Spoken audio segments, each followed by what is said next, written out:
Hi guys, and welcome to another episode of Piano and Keyboard Artist, the channel where we discuss everything related to keyboard and musical instruments, synthesizers, pianos and artist development with me, Vaughan George.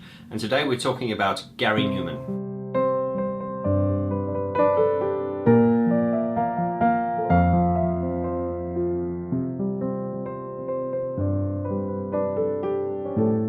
Gary Numan, one of the pioneers of industrial and electronic music, and one of my personal favorites.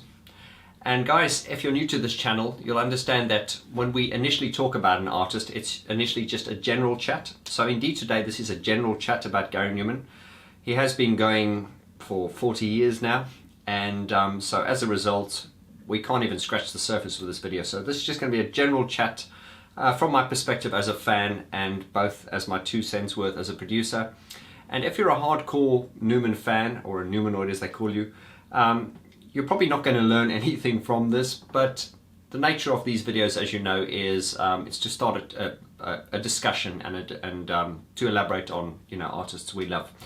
So let's jump into it. So I call this one From Awkward to Icon, and because really that is how Gary Numan started to me.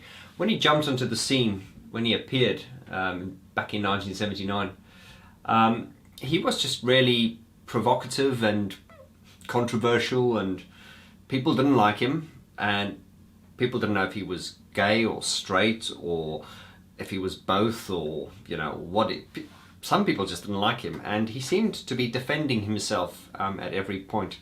Of course there were people who liked him, and a lot of the people who were fans of him back then are still fans of him now, and thank God for those loyal fans who stuck with him all the way, because he's had one hell of a ride.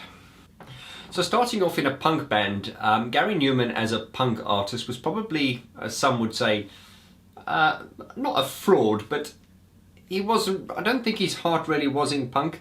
In fact, rumor has it that he said the reason he got into music was he thought, oh, I could become rich and make money and buy things. Whether of course that's true, that's just hearsay. But the most important thing that we all know is the day that Gary walked into a studio and he was in there to make another punk album, and one of the previous bands or artists had left a Moog synthesizer. Gary walked up to it, hit a key, and eureka moment, the lights went on, and he was like, wow, that's what I want to do. Of course he went back to the studio, or back to his office, the offices of Beggar's Banquet, which was his independent label at the time, and he said he wanted to make an electronic album, or a merger between punk and electronics, to which Beggar's Banquet were not happy about, and apparently a fist fight nearly broke out. But yeah, they weren't happy about it. But he went ahead and he released Friends Electric, and that came out in 1979. Very controversial when that came out, because as Andy McCluskey said in an interview, and so did Phil Oakey from Human League, they both said, we'd be doing this for years, and then this guy comes from nowhere, and we're like, who the hell is he? Because no one had really heard of him. He just kind of broke onto the scene. And I think, and we see this in with pop stars, rock stars and famous people. If you gradually build, from obscurity to extreme fame, if it's gradual, you're probably going to have an easier time. But in the case like Numan, where he just had this like overnight success, he just went boom, from zero to hero overnight. And then, to go from unknown to playing like Wembley Arena in the space of no time at all, that does have a serious impact on your world. This was a turbulent time for music, because synthesizers had kind of just come in, and they were seen with Kraftwerk and other pioneers like that, but never sort of in the way that Gary Numan had approached it. And this was sort of new to people and alien to people, and a lot of people jumped on board and they really liked it. But to the sort of like traditional rock press and the more conservative music approach, who saw synthesizers as the enemy of real music, and it was going to take jobs away from real musicians, people from that school of thought were really reactionary to Gary Numan. And there was a real sort of hate campaign towards him, and he talks about how he had death threats. He received a letter in the post with a live bullet in it. His mom had a kidnap threat on her for a while. His dad found a petrol bomb under his car. And I think with all that pressure, Gary just decided, I can't do this anymore. And unfortunately, around about 18 months after his his first hit, he just retired from the industry. And as Gary said, that was a big mistake because he'd spent the next 15 years or so trying to get back into it. And the struggle of Gary Numan from the awkward beginnings to the sort of rock star god, cyber god, whatever you want to call him now, it's a fascinating story. With lots of tears, turmoil, struggle, bankruptcy, plane crashes. It's one hell of a story, really. I think a lot of it you couldn't even invent on paper because it's so sensational. So retiring from the industry was, as he said, a big mistake, and of course then I think he focused a lot on his aviation. And guys, this is what fascinates me about Gary Numan. This guy's not a fool. He's a highly intelligent man, and he used to do formation flying. I've seen video footage of him where he flew a Dakota, which is a big twin-engine aeroplane. So yeah, he had his pilot's license and he did formation flying for a long time. Of course, he stopped that in recent years because he said that a lot of his friends were killed in air accidents. And in the aviation, he bought himself a Harvard, which is an American trainer plane, for training pilots in the Air Force. And he bought this airplane, painted it white, and he put the red markings on the side to make it look like a Japanese World War II fighter. One of the most famous Japanese World War II fighters was the Mitsubishi A6M0, which was their fighter throughout World War II. And of course, Gary Numan made his plane look like that. And then, so for formation flying and display shows and things. So yeah, he did that for a long time. And as you can see, I've got quite a keen interest in airplanes myself. Maybe we can do a separate video about Gary Numan and his aviation, if you guys are interested. But getting back onto topic, Brains Electric, death threats, turmoil, retires from the industry. And as I say, he spent the next 15 years trying to recover. Interesting looking through that dodgy period, and one of the most painful things I saw was Gary Numan when he did this. They say the skies are something blue on Broadway. He did that, and just seeing that video footage of him and looking at them just gives me the blues. Just seeing him singing that with that blue hair and everything, it was painful. Yeah, he lost his way completely, and he spent the next, since he retired and he tried to get back into it, he was just really, people were just slating him all the way. He wasn't being taken serious. He had some really bad, he had some really dodgy albums that he brought out. But in hindsight, a lot of the stuff he brought out, even if people criticised it, I suppose I as a fan can still see, I can even see good in the Machine and Soul album. But he'd lost his way, and one thing about Gary, even though he'd lost his way and he'd kind of completely gone, of course, one thing he's always had is sincerity, and I think that's what resonates with people, is Gary Numan has this incredible sincerity, and he's a very honest person. If you watch him on interviews and things, he's really like bluntly honest. He doesn't sort of dress things up, and I think that's part of his sanity and his longevity. Because he's not the typical rock star. I mean, he didn't do drugs, he didn't even drink, really. I think it was Gemma that's, introduced him to alcohol recently, and he talks about how he might have a drink every now and then. But, this is fundamentally a very serious person who's not, who's kind of devoid of all the bullshit and stuff. It's like, I think he ended up being famous, and, he dressed in a certain way because that was his persona, but I don't think he's really bothered by fashion and stuff. He talks about when he met Gemma, he was wearing loafers and jumpers and woolly jumpers. He's not a very trendy kind of guy, and he just doesn't care. He's very rock and roll. He's just like, yeah, whatever, man, just bring it on. But yeah, and as I say, we can go into a lot of detail about various aspects, but that sort of late 80s to the sort of 90s period where he sort of lost his way, and he was doing, you listen to that music, those albums, they're really just all over the place, and he almost became like a backing artist in his own act, because he had all these female vocals, and he introduced all these kind of like funk elements. It's like he was looking around going, what's famous? Oh, what's working? Oh, I'm going to take a bit of Prince. And so he was just not being true to himself, and he did a few Prince covers, and I'm thinking of songs like we talk about pain, since I don't even know the words. We talk about it, probably true. They're just dreadful songs, but he was trying to find his way. I remember even a song he released a while ago, which is, when you look back at it now, you go, Gary, what were you doing? But it was a song called Like a Refugee. But if you look at it critically, guys, what you can see once again is it's not a bad song. It's very un-Numan, But once again, what shines through in this song, which doesn't suit him at all, what shines through is his sincerity. And I've always said this is what I absolutely love about Gary Numan, is his sincerity. And you even feel that now. I mean, when you see him in recent concerts, you know, he's not like a lot of people that have been doing it for a long time and they're kind of up there and they're kind of just going through the motions. When he gets up there, you kind of get the feeling like, it's a bit like that Eminem on what was that movie, 8 Mile, when he gets up there and he goes, you got one shot, and he's putting everything into it because, you know, because this is a make or break situation. And to me, every Gary Numan concert I've been to is like a make or break situation. His intensity and his enthusiasm in the show and what he's doing it's so inspiring. You know, he's not half-assed about anything. He's just very, very intense about it. And, you know, if you just listen to his records now, and I'm thinking of Ghost Nation, that we live in a windswept hell, he's got that there's real grit and angst and gravel, and you know, he means what he's saying, and you feel that, you know, that with the production and everything. This is not a guy that's going through the motions. He really fucking means what he's saying, and I think a lot of the heartache and pain that he's been through has really, really made him the artist he is now. Of course, with all that struggle and turmoil, he really turned things around about the time, sort of like the mid-90s, really, when he met Gemma O'Neill, who is now his wife. And, you know, Gemma's had a profound effect on his career. And I think one of the best things Gemma recommended to him was a bit of simple, timeless wisdom. And it was kind of like, Gary, what do you want to do? I'll tell you what, why don't you go into a studio, get yourself some equipment, and just make a record for you, Gary. Just do what you want to do.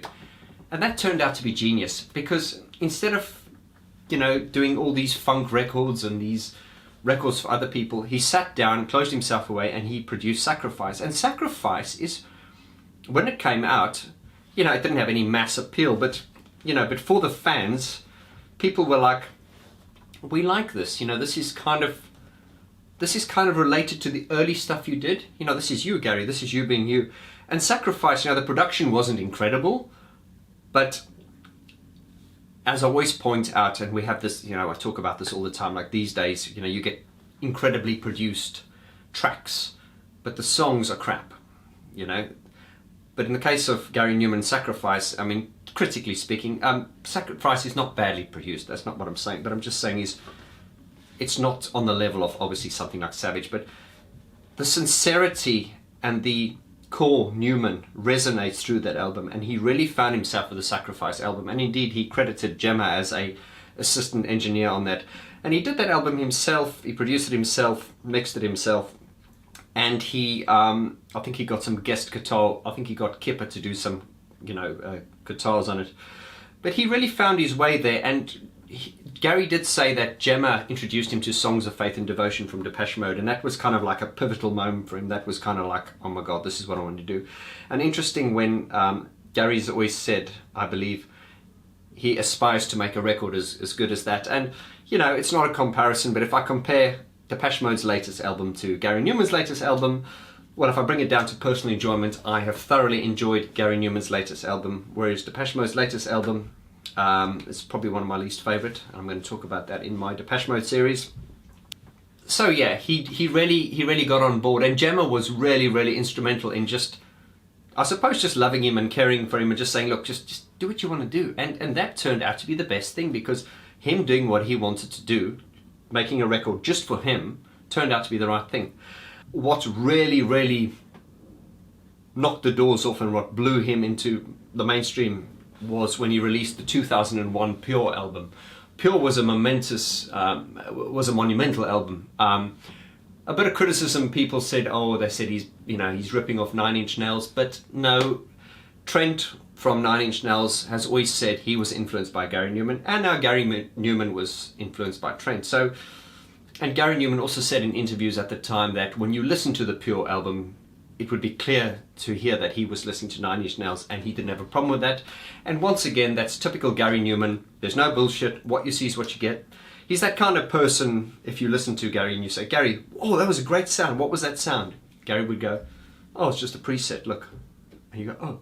Whereas a lot of people would go, oh, I designed that sound myself using oscillators and blah, blah, blah, blah, blah. Gary Numan's just a straightforward, no bullshit kind of guy. I also love it on interviews when he was interviewed by a music technology magazine, and they asked him, you know, what's the process in your albums? And I think they really wanted him to say, you know, he's using modular synths and he's got this rack of old, you know, analog synthesizers.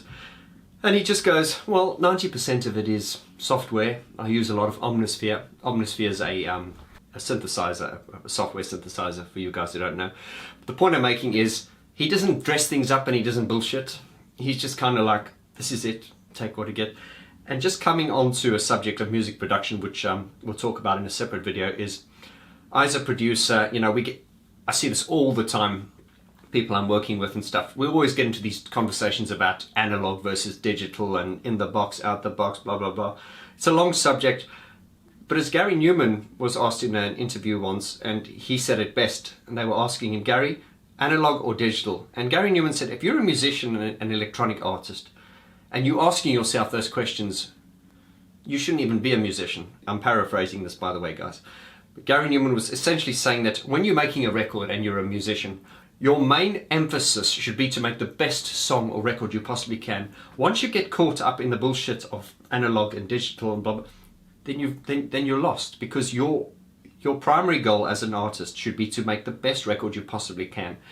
And you know, at the end of the day, this is true, guys. If you hear something you like, you don't really care if it was made on a laptop or an iPhone or in your granny's bedroom or whatever. You don't care. It's the end result that's pleasing. Of course, when we hear something great, we always like to assume it was done in a great. It's very romantic to think it was done in a great big studio. But anyway, what I'm going off topic again. I'm emphasizing how honest Numan's approach is, and there's just no bullshit. What you see is what you get. And since releasing Pure, you know, Pure really was sort of like him sort of finding his way, and you know, and sort of saying, well, and I think Pure is was kind of like the benchmark, and it really got him great. He received great critical reviews from NME and things like that, and he went from being a laughing stock to being credited rightfully as the influential artist that he rightfully is. And then of course, you know, since Pure up until his latest album Savage, he has really sort of niched down into that very specific style and way of doing things, to which some people say it's a bit repetitive and critical. But then again, you know, guys, if you're a fan, you're a fan, and if you're not, you're not. You should check out the review. I'm going to put the link below, which I did about the gig I went to see him at the Royal Albert Hall. And I was so happy to be there at the Royal Albert Hall, and there was that moment sort of on the encore where, you know, the emotion was just so high, and we could all feel that, and we could all, as fans, we could just feel the angst and the pain he'd gone through, and the victory, and it was like, screw you guys who didn't believe in me, and that kind of thing. You know, it was good to see. Right, so in the typical style of my videos, guys, completely unscripted. It's just like, I like you to feel like it's just you and me in a room, and we're talking as two friends. I want to run you through some of his songs. Now, he's got a very distinct way of doing things, and if you watched his documentary, An Alien in La La Land, I recommend you should watch it. It's very interesting to watch how he works and the way he writes lyrics, and the way because he's a bit like myself, where I haven't studied music, so we don't use notation, we use like Morse code and little ways to find a way around. And I think he's got this technique when he first writes the music, and then he attempts to do the words, and then so he'll have the syncopation and the idea and the rhythmic flow of how the melody should go, but he doesn't know what the words are yet, so, and I think he calls it gobbledygoo or gobbledygoob or something like that, and he goes like da da da da da, so he just makes up words. And then, so as Gary's always said, that the words are not as important as the music. You know, the words are always subordinate, and they should fit in with the melody rather than the melody fitting in with the words. But yeah, watch that, and it's interesting watching him in the studio there when you see him going, oh my god, I just wish I could play better. And it's interesting to see him sitting at a keyboard, and he kind of struggles along, but he, you know, and once again, it's the end result that counts. And to see how he starts something and how he works in conjunction with Aid Fenton and produces the great work he's doing, it's really inspiring. Okay, so I just want to run through some of his songs in no particular order. The ones that come to mind now are Friends Electric, with the song with the dodgy note in it, and I think as legend has it, he said when he wrote that song, it was actually two separate songs which he put together. So the first part was, that was one song, and then that was another song, and he put the two together, and then that obviously became Friends Electric. And then of course he reckons that part was a mistake, it was a wrong note, but he felt it worked, so he left it. And of course Friends Electric is one of the highlights of his shows, especially when we get to the he goes, so now I'm alone, now I can think for myself, and then it gets to the whoa, whoa, whoa, and that's, you know, that's always one of the highlights of a Numan concert. So many songs, but one that just jumps to mind now is Berserker.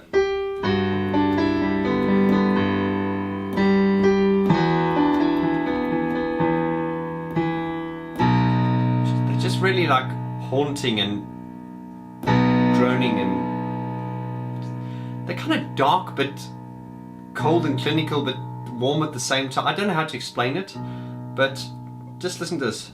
Do you remember me? Once again, sometimes when we describe music, we don't have the vocabulary to describe it, because, or at least I don't, and it's probably because, as I say, I'm not musically trained, but music is such an emotional thing that sometimes we don't have the words to convey what we feel. But yeah, he's got a really distinct way of putting melodies across. And what I always like to do in these videos, guys, is when I'm describing the songs, is to just play them on a straightforward piano sound, because I find that way with synthesizer sound, sometimes you're distracted by the electronics and stuff. But when you play it just on the piano, you can kind of hear what it would have sounded like had technology not existed. So something that comes to the top of my head now is his classic song, Down in the Park.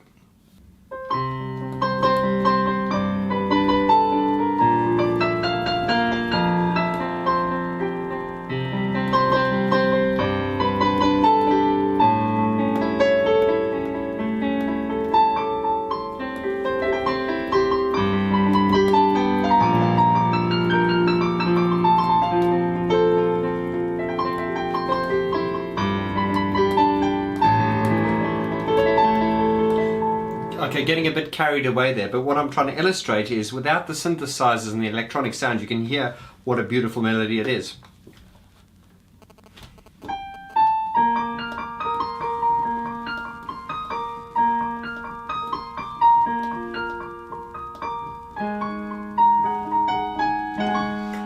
I mean, it's a beautiful melody, and as I was illustrating in my previous videos, is if you take some songs that are well known and you strip away the electronics, you can hear how brilliant the songs are underneath. And that is why, and David Bowie even said that Gary Numan writes beautiful melodies, and he does indeed.